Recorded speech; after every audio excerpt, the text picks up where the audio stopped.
Hello, everyone. Welcome back to Open Line. Glad you are with us. We're talking about redistricting. It happens every 10 years after the census, and it has a big impact on how we vote and really the makeup of the U.S. Congress and our state legislature and even our councils, our metro and city councils.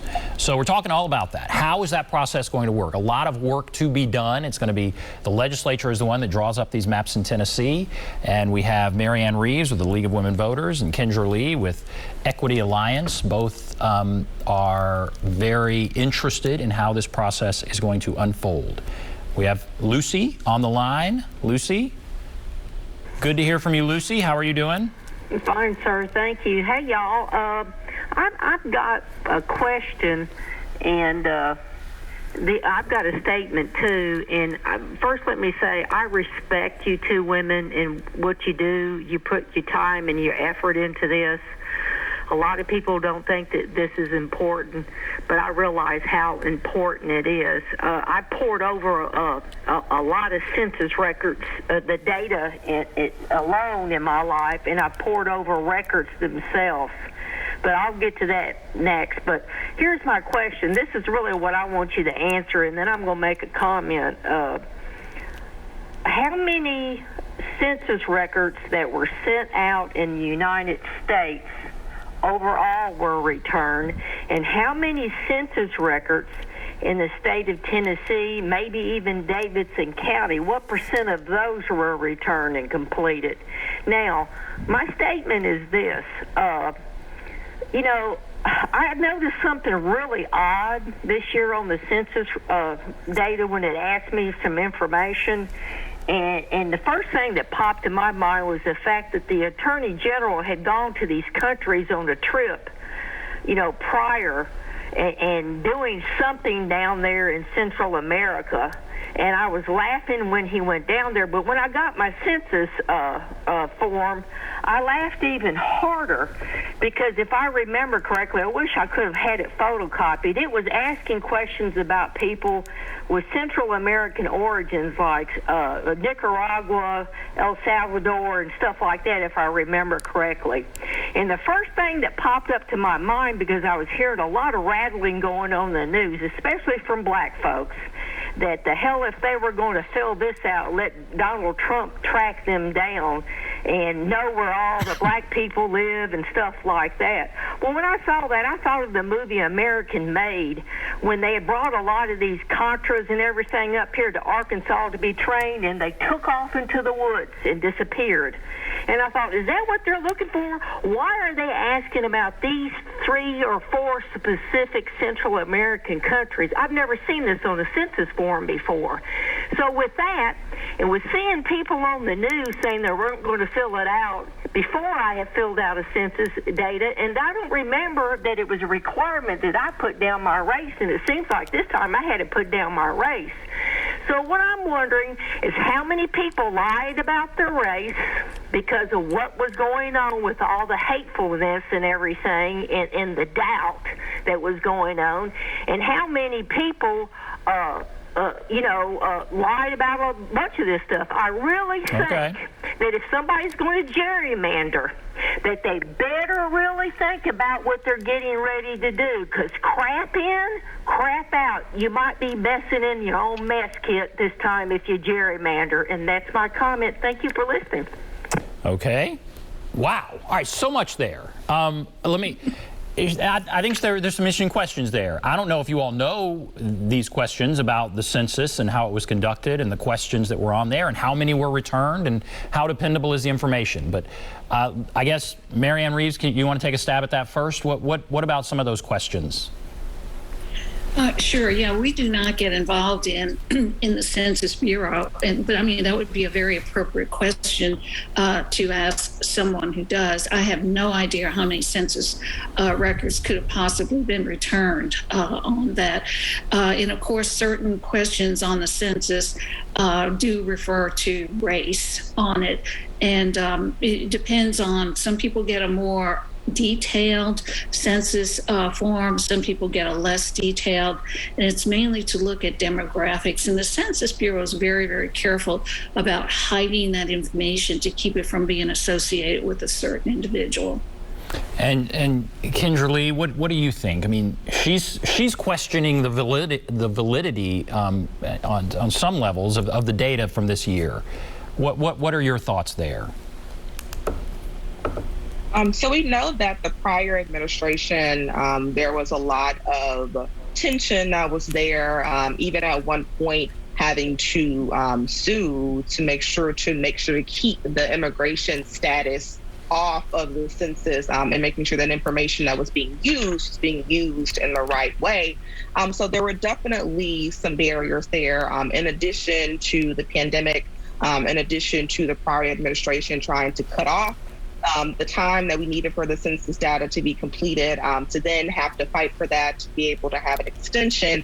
So we do know that this is a very unique situation that we are in, just because of all of the other barriers that were there, some that were within control and some that were not in control. But the information that was collected is for the purpose, it's intended, it's designed for accuracy when you talk about representation. And so we would really hope that the information is accurate, so that when you do have, your elected officials that are responsible for drawing these districts, if I know what my neighborhood has looked like since I've been in here, my family's been here, my mother, and her grandparents have been there, and then you have someone say, well, we're going to draw the districts this way because of the information that we have, then we can be able to have that pushback. So that when Marianne was talking about the communities of interest and keeping certain aspects of integrity intact, when you talk about our communities, that part is important. So we do want to make sure that we do have the accuracy of who's going to be there. So you want to be able to, make sure that you are going to have your race. If you live in a historically Black neighborhood, and you want to be able to keep the integrity of the culture that's been there, of what you've been raised by and what you love and what you hold dear, and you do not want that to be threatened because of a district, because an elected official may feel as though that district is threatening them or their representation. You want to be able to say that this is a district that thrives. Communities have been here for generations, and we want to make sure that we keep the character and integrity of our neighborhoods intact. So you do want to make sure that that information is going to be there so that individuals can make sure that they're using that information correctly. Well, really quickly, let me jump in. I mean, what she was asking, which is interesting, and then I'm going to go to more calls here. She was saying, all right, do you think it's possible there were a lot of people that didn't fill it out, and if they redraw these lines, they're going to be surprised by numbers of people that just, materialize? Has that happened before? Is there more of a concern about it happening this year, or you think they're pretty good at what they do? And Kendra, really quickly on that. So I think, short answer, they're pretty good at what they do. Even for Nashville, for a perfect example, everyone knew that the population shift was going to be fairly different. Just from the housing boom and from a lot of individuals moving into the city, it was expected. So there wasn't a huge drop off or a huge gain that wasn't anticipated. So I don't think that the results that we got back is anything that we saw that it was such a red flag that we were concerned. From the census data that has been released so far, everything seems to be aligned with what people knew already was reflected in their neighborhoods. Okay. All right, very good. Let's go to Rose. Hello, Rose. Yes. Go right ahead. Well, I'm just commenting because of, I'm just commenting.